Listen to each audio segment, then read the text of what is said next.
نحمده ونصلي على رسوله الکریم اما بعد ختم بخاری کے مبارک موقع پر جامعہ مسلمہ پرسومی کے اس عظیم الشان چھٹا سالانہ اجلاس عام میں میری تقریر کا عنوان ہے مسلم لڑکیاں ارتداد کے دہانے پر ذمہ دار کون. میری عزیز بہنیں، اللہ تبارک و تعالیٰ نے ہم سب کو بے شمار نعمتوں سے نوازا ہے. اگر ہم ان نعمتوں کو شمار کرنا چاہیں تو ہم شمار نہیں کر سکتے. نہ جانے اللہ تعالیٰ نے ہمیں کن کن نعمتوں سے نوازا ہے. میری بہنوں، قرآن کہتا ہے لقد خلقنا الانسان فی احسن تقویم، سب سے بہترین سانچے میں ڈھالتا ہوں ہم نے انسان کو بنایا.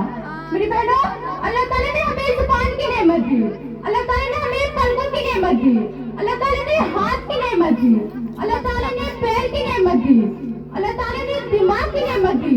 نہ جانے اللہ تعالیٰ نے کن کن نعمتوں سے نوازا ہے. لیکن میری بہنوں، سب سے پہلے جس کا نام آتا ہے وہ ایمان کی دولت ہے.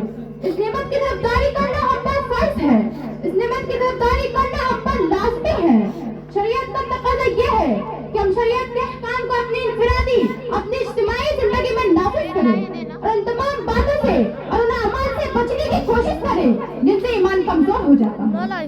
افسوس صد افسوس کہ آج ایمان کی شریعت کی تحفظ کی فکر نہ کرنے پر کتنی ساری مسلمان عورتیں آج اللہ کے دین سے محروم ہوتی چلی جا رہی ہیں، اللہ کے دین سے بھٹکتی چلی جا رہی ہیں. اس کی وجہ یہ ہے کہ انہوں نے ایمان کی قدر نہیں کی. میری بہنوں، بہت ساری مسلمان عورتیں پیسوں کی عوض، لذتوں کی عوض خواہشات کی تکمیل کے لیے کافر ہو رہی ہے، مرتد ہو رہی ہے.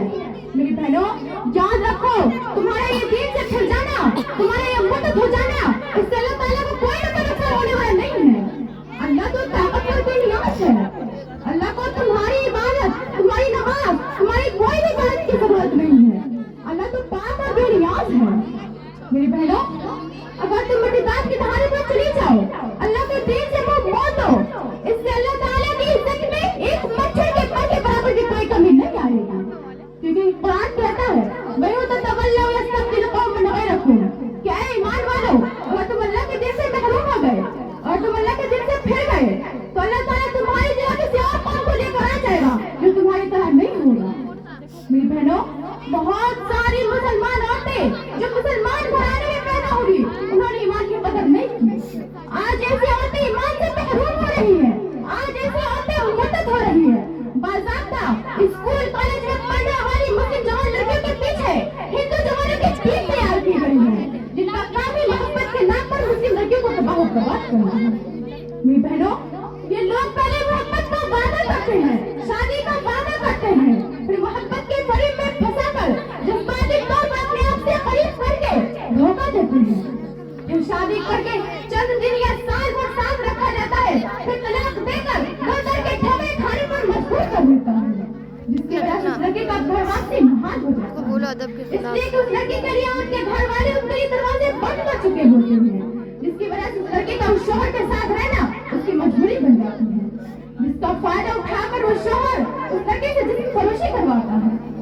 میری بہنوں، اس گھناؤنے کھیل کا سب سے بڑا اور کھلا میدان اسکول کالج ہے، جہاں کی مخلوط تعلیم میں اس گھناؤنے کھیل کے لیے بہترین موقع فراہم کرتا ہے. مجھے تو شرم آتا ہے ان کے والدین پر.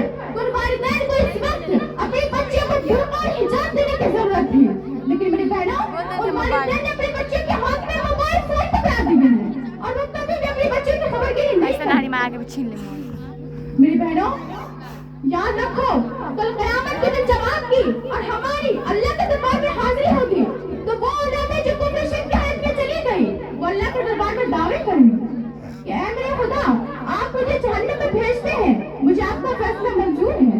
ہاں، یقیناً منظور ہے، لیکن اے میرے خدا، میرے جہنم میں بھیجنے سے پہلے یہ میری والدین ہیں، ان کو بھی ہمارے ساتھ جہنم میں بھیج دیجیے. اس لیے کہ انہوں نے دنیا میں رہ کر ہماری فکر نہیں کی تھی، انہوں نے دنیا میں رہ کر ہمیں دینی تعلیم سے روشناس نہیں کرایا تھا، اس لیے ہمارے ساتھ ہم سے پہلے ان کو جہنم میں بھیج دیجیے. اس لیے میری عزیز بہنوں، اگر ہم چاہتے ہیں کہ ہماری بچیاں محفوظ رہیں تو ہمیں چاہیے کہ ہم اپنی بچیوں کو دینی تعلیم سے روشناس کرائیں. اور میں یہ جن باتوں پر اپنی تقریر ختم کرتی ہوں. آخر دعوانا الحمدللہ رب العالمین. یہاں پہ جگہ ہے، یہ پر پتہ نہیں ہٹنے